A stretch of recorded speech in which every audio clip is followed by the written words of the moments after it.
Hey there, everyone. Welcome back to the channel, where we dive into those raw, relatable stories that hit right in the feels. Today, I've got a tale that's all about the overlooked middle child, but cranked up to epic levels of drama, heartbreak, and ultimate triumph. If you're new here, make sure to hit that subscribe button and join the community. You won't want to miss what happens next. I'm Latte from LA, and I'm here to represent the struggles of every ignored middle child out there, only 1,000 times worse. Before I dive in, please like and subscribe if this sounds like your vibe. First off, let me introduce you to my parents. Dad's a high-powered businessman, always pacing the room, barking into his Bluetooth about deals, investments, and all that grown-up financial jargon I barely understand. Buy, sell, shift those investments. No, not the tech stocks, the blue chips. And why hasn't anyone checked the quarterly profits? Meanwhile, Mom's practically TikTok royalty. She whips up cooking videos looking effortlessly glamorous, and somehow every single one racks up 1 million views. Once, she literally just boiled water, and the comments exploded like she'd invented world peace. Now, let's talk about my sisters. Here's the deal. I was born smack in the middle of triplets. According to Mom, birth order is everything. Marie came out first, a mere 1.22 seconds ahead of me, and our youngest followed last, batting those iconic eyelashes and pouting those plump lips at everyone in the delivery room. Mom named her Princess because, honestly, she looked the part. Even the doctors and nurses agreed. They plopped a tiny tiara on her head right then and there, and I swear she's worn some version of it ever since. Marie, on the other hand, was a certified prodigy from day one. She didn't cry at birth. Instead, she uttered her first word. And it wasn't just any word. It was something ridiculously long like supercalifragilisticexpialidocious. The room erupted in applause, and our parents named her after the legendary Marie Curie, the ultimate female genius. By 3 months old, she was solving Rubik's Cubes blindfolded, and she only got sharper from there. Dad was obsessed. He framed her report cards and achievements, plastering them all over our walls. Oh, my smart little cookie, one day you'll be CEO of my company and take over the world with that brilliant mind of yours. Meanwhile, when the nurse asked for my name, Mom glanced around and spotted Dad's favorite coffee order, latte. So they slapped it on me, and it stuck, bitterness and all. If Marie was the smart, serious one, Princess was the pretty, sweet counterpart. Her face card never declined. Those lashes could practically sweep the floor. All she had to do was blink, and TikTok went wild. She went viral once just for yawning. Mom was over the moon. Look at those lips, those lashes, that perfect little nose. Of course she got it from her mama. They do makeup together, hit shopping sprees, and film TikTok side by side. So basically, Dad was Team Marie, Mom was Team Princess, and I was Team Wallpaper, or maybe Team Houseplant, just quietly existing in the background hoping someone would remember to water me. I was the normal triplet, nothing special about me. Maybe my name really did fit after all. Most of the time, they totally forgot I existed. Like that one time they left me at the park, packed up the car, drove off and everything. There I was, swinging away, trying not to freak out, when a stranger found my emergency number on my unicorn toy and called Mom. "Hi, ma'am, I think you left your child at the park." "Right, I thought we only had twins. Sorry about that." By the time they picked me up, I'd befriended 3 squirrels, mastered one-handed swinging, and seriously considered joining a new family. Even dinner was brutal. Marie got her steak cut into perfect cubes with organic pomegranate juice. Princess had her spaghetti swirled into a heart shape with glitter sprinkles. Me? A single sad boiled egg. "Can someone pass the salt, please?" I asked 6 times before anyone noticed. "You have hands, sweetie. You can do it yourself." Then Mom walked right around me to hand napkins to Princess. "Oh, thanks, Mom. You're literally the best." Even our relatives and neighbors were the same. "You guys have such beautiful twins. Hey, Marie. Hi, Princess. And, the other one." Basically, I was the other one. And don't even get me started on birthdays. Every year, Marie and Princess got mountains of cake, giant crowns, and enough presents to fill a truck. I got a single cupcake with a bite already missing and a used candle that barely lit. For gifts, whatever my sisters tossed aside. On our 11th birthday, I got nothing, not even a card. "Oh, Latte, sweetie, I'm so sorry. We totally forgot. Here's a tissue roll and $5. Go wild at the dollar store." Meanwhile, my sisters were swimming in glitter, unwrapping the entire toy store. The only one who ever paid me attention at home was our dog, Mr. Wiggles. But his version of love was licking my face right after, well, you know. Sometimes he'd even poop in my bed, and Mom would wave it off. "Oh, it's just poop, sweetie. No big deal. Clean it up yourself. It won't hurt you." As for my sisters, they only talked to me when they needed something. Now that we were in middle school, nothing changed. Marie remembered me only for the boring homework parts, like coloring her science projects or organizing her notebooks. Princess noticed me only as her camera woman for TikToks and live streams. Watching her film was pure cringe. What am I drinking? Oh, it's just a super healthy smoothie I made all by myself. Totally organic, straight from trees, leaves, and like nature stuff. So healthy. Oh my gosh, a cute boy is waving at me across the street. He just mouthed that I'm the prettiest girl in the world. OMG, stop it, go away. But you know what hurt the most?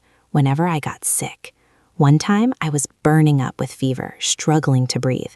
I went to my parents' room, but they brushed me off. Just bathe in ice, sweetie. Thought it was something important. I had the most beautiful dream and now it's ruined.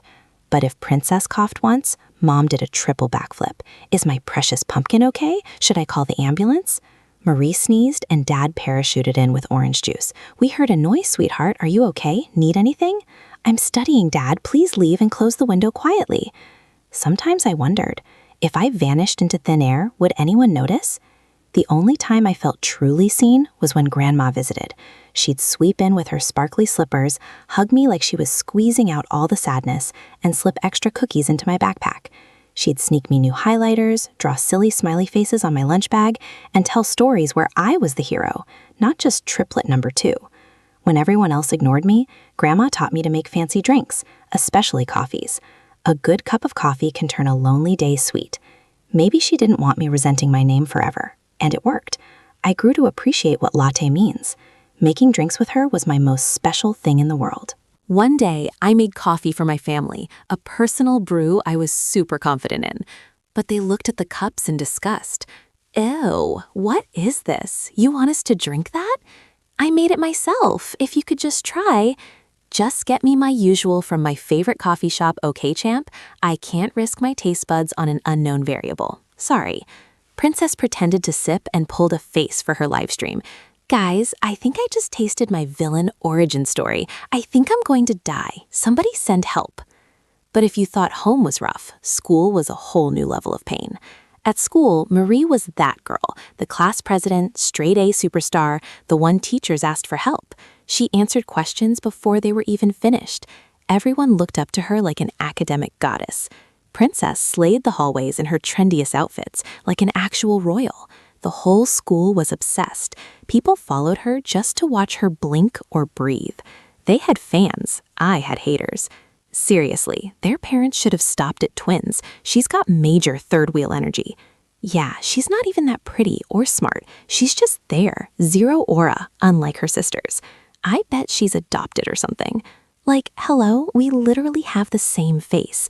I wanted to hold up a mirror and scream, "Do you not see the copy-paste happening here?" But I bet they still wouldn't get it, even if I tattooed triplet number 2 on my forehead. One day, I decided to try fitting in. First, I went full princess mode, curled my lashes, wore the brightest pink, even borrowed her lip gloss, which tasted like expired bubblegum.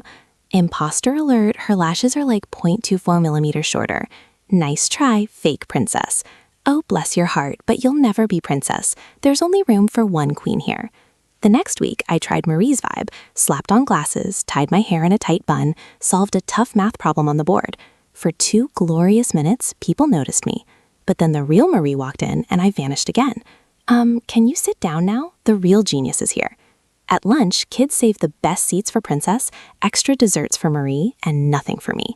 One girl passed food through me like I was a hologram. Every time the world felt too much, I'd sneak into the bathroom and call Grandma. She talked until I could smile again. Oh, my little sweet latte, just because they don't see you now doesn't mean you're not sparkling. Some treasures are hidden for a reason. Now hush, darling, you're my brightest star. She always knew what to say.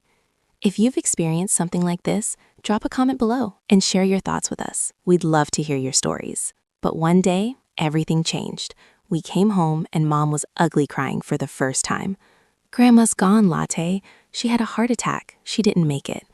My heart shattered into a million pieces. I cried for days, skipped dessert, stopped caring about school. Meanwhile, my sisters acted like nothing happened. I was in a bathroom stall, hugging Grandma's old scarf, trying to remember how to breathe. That's when it really hit me. Being invisible hurts most when the only person who sees you is gone. Like this video if you can relate to this moment, and share it with your friends to let them in on the story too. So there I was, sitting outside the school building, face buried in my knees, trying to disappear into the flower bed. Just then, I felt a gentle tap on my shoulder. "Hey, are you okay?" I froze. Someone actually asked if I was okay? Was this a prank? For a split second, I thought it was the janitor busting me for squishing daisies. But no, standing there was the cutest boy I'd ever seen, like a Disney prince with curly chestnut hair, hazel eyes flecked with gold, and a smile that could melt diamonds. He handed me his handkerchief, which smelled like expensive cologne and cinnamon rolls. Thanks. I've never seen you before. Are you new here?" "Yeah, and I think I'm lost. The school is like a giant pizza, too many slices." I laughed for the first time in weeks. I ended up showing him around, and surprise, he was in my class. His name was Bryce, a transfer student. The moment he stepped into the classroom, every girl's jaw hit the floor, including my sisters. Since then, they were glued to him like flirty magnets. "So, Bryce, want to join the science club? I could help with algebra, chemistry, or, world domination." "Hey, handsome, want to act as my boyfriend for my next TikTok? I have 35 million followers. We could go on a fake date and kiss under the stars." It was a daily competition, while I was stuck on the sidelines. He asked me to help with his math homework. Clearly, he's into me. Please, he liked and commented on all my TikToks, even my baby videos and the braces one. He's obsessed with me. Sorry to interrupt, but are you guys actually crushing on him or what? Nope, future CEO rules. Studies first, boys later. I don't have time for distractions. "But you're literally all over him." Correction, he's all over me. Aren't you supposed to be the genius? Why are you being so delusional? Bryce is basically my fanboy. He even collects my photo cards. Sorry to burst your stupid little bubble, but he asked me to be his private tutor 24/7, so clearly he likes me more. I couldn't take it anymore, so I inserted myself. He actually talked to me first. We walked in together on his first day, remember? He found me crying and gave me his handkerchief. It wasn't random. He noticed me first and made the move. They looked at me like I'd announced a move to Mars. Oh, please, he was just being polite. Don't get your hopes up, Latte. Our dear Latte, Bryce is just kind to everyone. I'm sure he felt bad because you looked so sad. What a sweetheart. And that was it. They went back to fighting over him while I faded into the background, hugging his handkerchief close. So the next day at school, I decided it was time to make a move. I spotted him at his locker, looking mysterious and handsome with perfectly messy hair. I marched over, clutching my books. "Hey, Bryce, remember me? I helped when you got lost, and you gave me your handkerchief." He blinked, then lit up. "Oh yeah, you're Latte, right?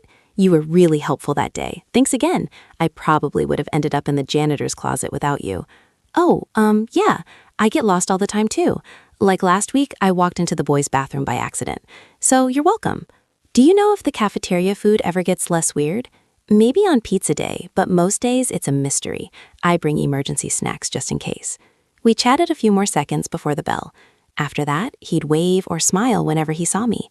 Of course, I still embarrassed myself daily, waving in the cafeteria, standing near him in the hall, dropping my books at his feet, but he'd help pick them up and flash that cute smile, making my heart flip. Maybe I wasn't so invisible after all. One night, hunting for a midnight snack, I noticed Mom's favorite golden spatula, the one from all her TikToks, snapped in half. I was about to investigate when she walked in and melted down. "My precious spatula! Latte, what have you done?" "What? Mom, I swear I didn't touch it. It was already broken." Honestly, why can't you be more like your sisters? Sometimes I wish we just had twins. No need for a spare. She cried over that spatula like a lost friend, even holding a mini funeral, muttering about replacement kids and broken dreams with Dad. Their words stabbed like daggers. Later, Princess tiptoed in. "Hey, Latte, I was actually the one who broke Mom's spatula. I was filming a slow-mo pancake flip for TikTok and it snapped. But if I told them, they'd never believe it. I'm their perfect princess. Sorry." "So you just let them yell at me and insult me?" If it wasn't you, they'd blame Marie. But she's the genius, so it'd somehow be your fault anyway. That's just how it is here. She was right. Just move on. It's not a big deal. But to me, it was. That night, I cried myself to sleep, hugging Grandma's scarf and staring at the moon. That's when I decided I'd had enough. If nobody wanted me, maybe I'd disappear for real. But where do you run when you're not sure anyone would notice? The next day at school, as I plotted my escape, mentally packing snacks, water, and chargers, I spotted the cutest little hamster zipping across the hall. At first, I thought I was hallucinating, but nope, he was parkouring like he owned the place. I followed him through the gym, under the vending machine, across a trash can where I stepped on a ketchup packet and ruined my socks. He vanished behind a library bookshelf near the back. Staring at the spot, I had a wild idea. Live at school, secret lair style. No parents, no sisters, no unfairness, just peace and free Wi-Fi. That night, I packed blanket burrito, folding mattress, emergency cookies, Grandma's old lamp, and my mini coffee kit. I strolled past my parents, dragging a huge suitcase, testing their reaction. Hey guys, I'm running away. Going to live in the wild, eat moss, maybe join a circus. Nothing. Mom just said, don't slam the door. So off I went. I snuck into school at night, crawled through a window, and set up behind the library shelves. Mattress out, string lights up, hamster snacks ready. I did a victory dance. It was perfect. Now a bored ghost at school, I mapped everything. Camera angles, teacher bathroom checks, janitor blanket fort tolerance. At night, the place was creepy yet exciting. I found the security room with CCTV monitors and watched like my own reality show, uncovering wild stuff, especially about my sisters. Oh, this footage is going to come in handy soon. I realized being invisible was kind of awesome, but it also made me a little evil. That night, I snuck into the science lab and grabbed a bag of realistic rubber snakes.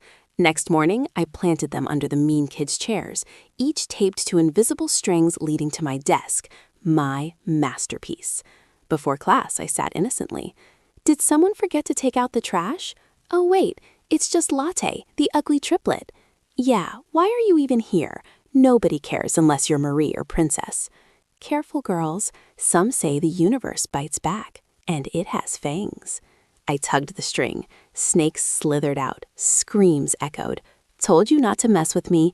Next time, spiders or anacondas. For the first time, everyone stared like I had superpowers. Some terrified, others impressed.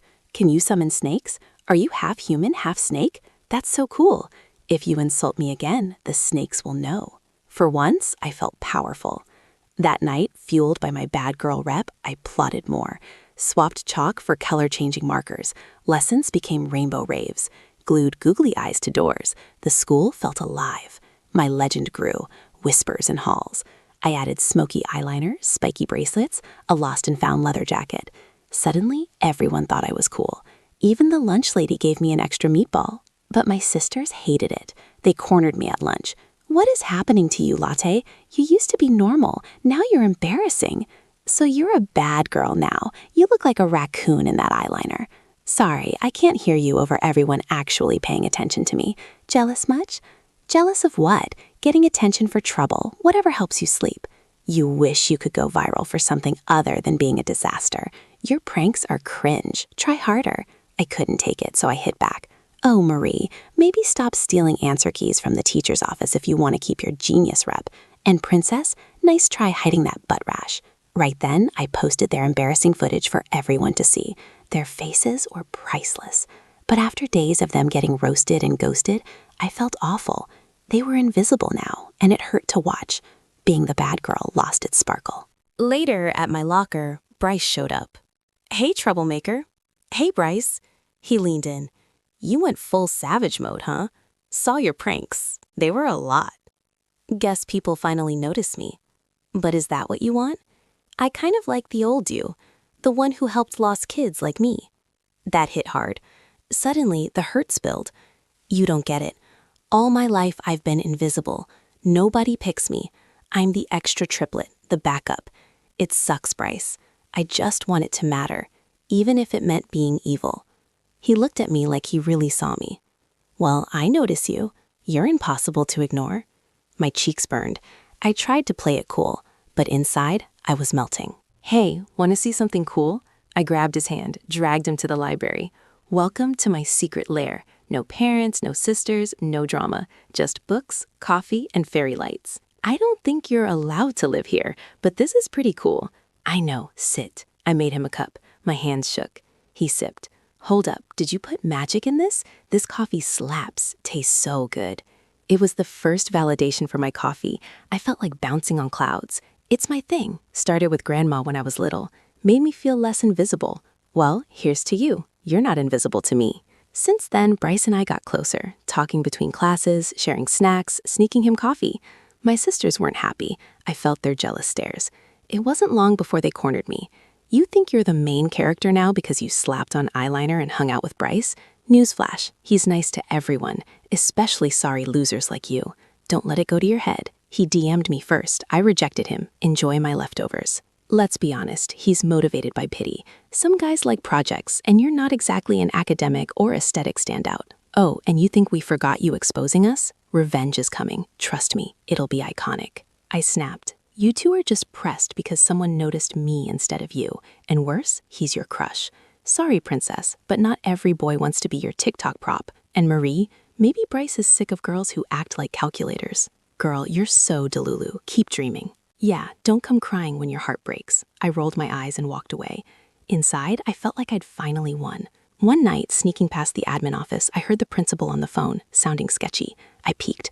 I need that designer bag, but the donation funds aren't enough yet. I already used the last batch for my car. Just tell the library people if they ask. My jaw dropped. She was blowing school donations on herself. That money was for the library, not her luxuries. I told Bryce at lunch, Bryce, the principal's a scammer. She bought her car with donation money. Seriously? That's messed up. But proof? No, forgot to record, but I swear. I believe you. What do we do? Easy, prank her, make her swim. I whispered the plan. Latte, sure.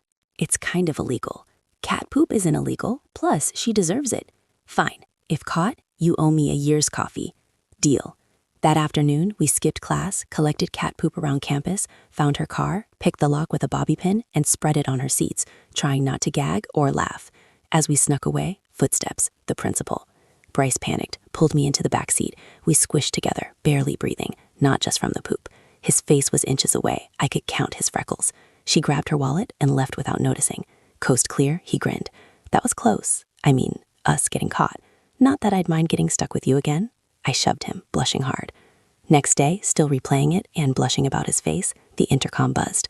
Latte and Bryce to the principal's office immediately. Uh-oh. We exchanged looks and went. Inside, my furious parents, the principal looking sour. Sit. You know why you're here. She showed footage, us pranking her car, plus my other stunts. Explain, especially you, Latte. Bryce jumped in. It was me. I planned it. Latte didn't want to. I forced her. Punish me. My jaw dropped. He was taking the blame? Wait, that's not. Nice try, son, but you don't know our daughter. You chose the wrong triplet to cover for. Marie's the genius, Princess the angel. Latte's the chaos queen. Stay away. She's a bad influence. Seriously? I've spent my life being good, helping, trying to get noticed and loved. The second I mess up, that's all you see? Don't be dramatic. We're telling it like it is. Maybe if you behaved, it'd be different. I fought tears, tried defending Bryce. They weren't having it. Enough. You both broke rules, vandalized property, suspended for a week. Think about your choices. I mentioned her corruption. No proof? You're making it up. We left frustrated. Sorry, Bryce. You got in trouble because of me.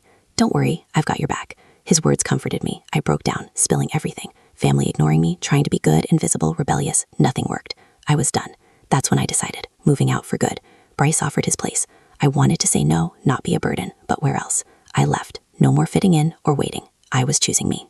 At his house, I acted chill, but his mom saw through. Hugged me, handed a tissue. You're welcome here as long as you want.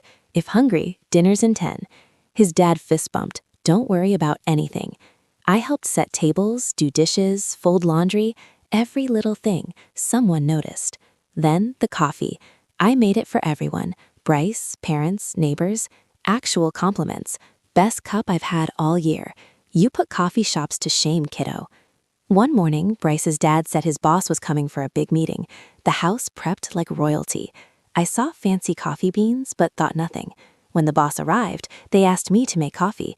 I did my best. Creamy latte with vanilla swirl and heart art. He sipped. Incredible. You made this? Yes, sir. It's my thing. Ever thought of running a coffee shop? I have a proposal. With your talent, we'd be unstoppable. That's when I realized Bryce's family set it up. Bean spree days before, keeping me in the dark so I wouldn't stress. It worked. I stayed with them for months. Not once did my family check. No, are you okay, or come home? Silence. I overheard my sisters at school. She probably needed space. It's not a big deal. Her presence didn't matter much. Mom and Dad don't even care. Fast forward months, I managed my own cafe, making coffee for paying customers, becoming famous. At school, everyone wanted in. Latte, teach me latte art, you're a legend. Want a TikTok collab? But it felt fake. These people ignored me for years, now acting like I was the star. Don't get me started on my sisters. In the hall, her coffee shop's a stupid hobby, not a real career. Hype will die. At least you don't deal with a fake sister ditching for clout. Imagine being so desperate you'd open a shop to trend. OMG, shady. People do anything for likes. Hashtag fake family. I'd had enough drama, so I switched to homeschooling, focused on business, lived on my terms. As long as I had myself, Bryce, and his family, the ones who cared, that was enough. Over years, Bryce and I became besties, taste-testing recipes, binging docs, roasting each other. Even after I got my own house, there was always something between us. One evening, he showed with pizza, nervous. "You've been twitchy. What's up?" "Okay, random, but can I tell you something?" "As long as it's not confessing love for my caramel macchiato, sure." "When you lived with us, I never said anything. I didn't want to take from you. You'd had enough ignoring, twisting, making you small. I wanted you space to breathe, be you. But truth, I noticed you day one. Your nervous laugh, how you hum making coffee, refusing to quit when the world treats you invisible. You were never invisible to me. You were the one thing I couldn't stop seeing. I love you, have for years. I waited until you loved yourself and made dreams come true." My throat tightened, cheeks burning. "You dork. You waited years." "Best coffee's worth the wait." He leaned in, and for the first time, I believed I was truly seen. A few days later, my biggest cafe's grand opening. Not just a building, a palace of dreams. Customers lined up. Bryce teased from the counter. Every latte art was perfect. The door chimed. I froze. My family.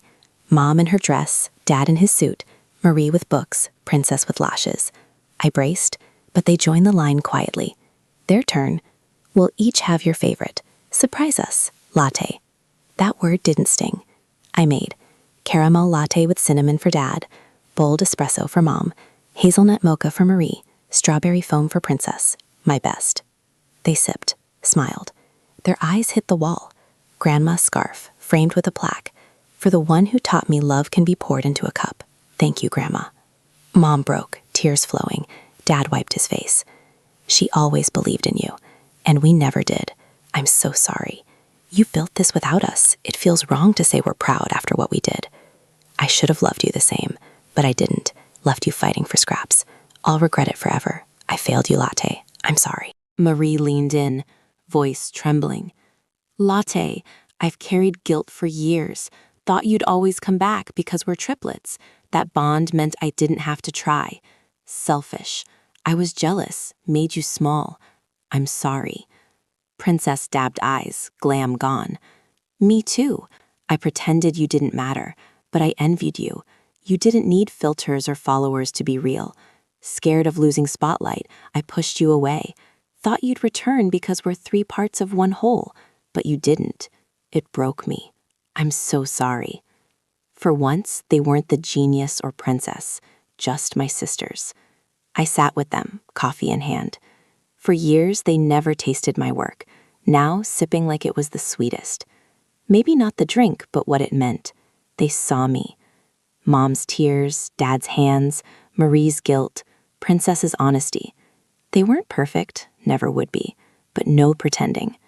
Grandma said, "A good cup of coffee can turn a lonely day sweet." So maybe this is our start. This time equals. No favorites, no forgetting, just family. Deal? They nodded, choked. Yes. And for the first time, I believed them. I used to think being in the middle meant disappearing, forgotten. But maybe the middle is where everything blends. Strength and sweetness meet. Yes, my name came from a coffee cup. For years, I thought it made me a joke. Bitter, spare, unwanted. But now I see. A latte is warmth, comfort, love poured into a cup. Not the genius, not the princess. I'm Latte. Strong, sweet, unforgettable. I was never invisible. I was love in a cup, just like Grandma knew. What do you think? Could this family really turn things around? Leave your predictions in the comments, and don't forget to hit the bell icon to get notified about future stories.